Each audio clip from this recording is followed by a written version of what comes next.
زندگی میں بس اتنی ہی دعا مانگ لینا، کوئی گھر ماں کے بغیر نہ ہو اور کوئی ماں گھر کے بغیر نہ ہو۔ میں نے ماں سے پوچھا، کب تک اپنے کندھے پر سر رکھنے دے گی؟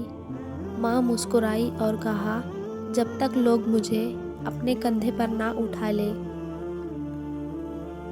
ایک ماں سے کسی نے پوچھا کہ آپ کے قدموں تلے جنت ہے، جو ماں کی عظمت کی نشانی ہے۔ اگر آپ کو کہا جائے کہ اس کے بدلے میں کچھ مانگو تو آپ کیا مانگو گی؟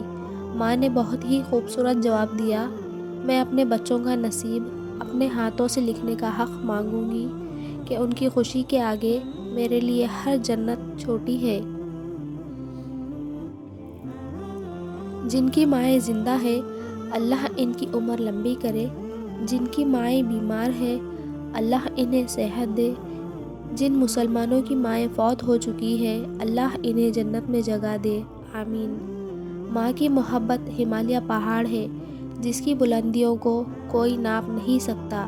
یہ وہ گہرا سمندر ہے، جس کی گہرائیوں کا اندازہ کوئی نہیں لگا سکتا۔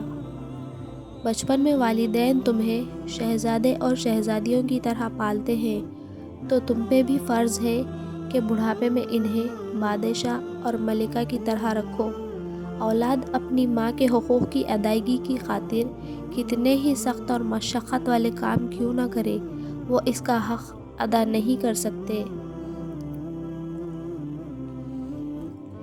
جب ہمیں بولنا نہیں آتا تھا تو ہماری ماں بولے بنا سمجھ جاتی تھی، اور آج ہم ہر بات پر کہتے ہیں، چھوڑو ماں، آپ نہیں سمجھو گی۔ روزہ، نماز، صدقہ و خیرات یا کہ حج، ماں باپ ناخوش ہو تو عبادت فضول ہے۔ بد نصیب ہے وہ شخص جس کے دروازے پر جنت آئی اور اس نے ٹھکرا دی، یعنی اپنے ماں باپ کی خدمت نہ کی۔ ماں باپ کی باتیں کڑوی ضرور ہوتی ہیں، مگر یاد رکھیں، نیم کے پتے کڑوے ہی سہی مگر خون تو صاف کرتے ہیں۔ سناٹا سا چھا گیا بٹوارے کے قصے میں، پوچھا جب ماں نے، میں ہوں کس کے حصے میں؟